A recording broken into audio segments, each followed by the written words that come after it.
পরিত্যক্ত পুকুরে মাছ চাষ করে সফল উদ্যোক্তা।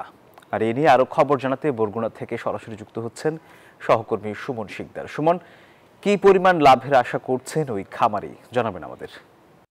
ধন্যবাদ আপনাকে। আপনি যেমনটা বলছিলেন যে আসলে এখানে একজন মৎস্য চাষী যিনি যুবক, তিনি কিন্তু আসলে পরিত্যক্ত একটি পুকুরে, যেটি হচ্ছে বরগুনা পৌর শহরের উপশহর এলাকা বলা চলে, ধুপতিতে পরিত্যক্ত একটা পুকুরে প্রায় 20 থেকে 30 বছরের অধিক সময় ধরে এই পুকুরটি কিন্তু পরিত্যক্ত ছিল।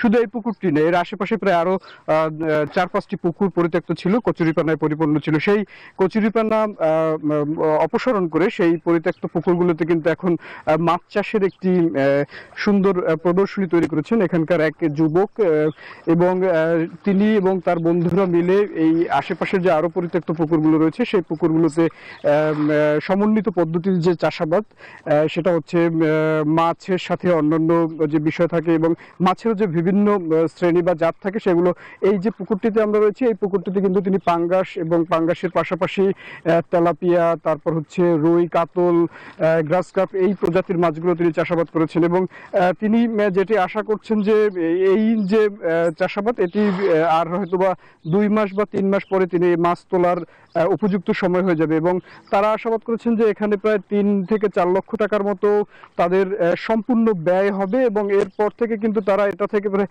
আরো 3 থেকে 4 লাখ টাকা এখান থেকে মাছ বিক্রি করে লাভবান হবে বলে কিন্তু তারা আমাদেরকে জানিয়েছেন। এবং আমি আর একটা বিষয় একটু আপনাদেরকে জানিয়ে রাখতে চাই যে তিনি যেটি বলছেন যে এরকম অনেক বেকার যুবক রয়েছে যারা আসলে বিভিন্ন জায়গায় যদি ছোট ছোট যে ক্ষুদ্র উদ্যোগগুলো গ্রহণ করে, সেই উদ্যোগের পাশে যদি সরকারের সংশ্লিষ্ট মহল এসে পাশে দাঁড়ায়, যেমন যদি তারা এখানে বিনা সুদের ঋণের তাদের জন্য ব্যবস্থা করা হয়, তাহলে কিন্তু সেটা তাদের জন্য আরো বেশি উপকৃত হবে। এই ছিল আমার কাছে আসলে এখান থেকে সবশেষ পরিস্থিতি। ফিরে যাচ্ছি স্টুডিওতে। ধন্যবাদ আপনাকে।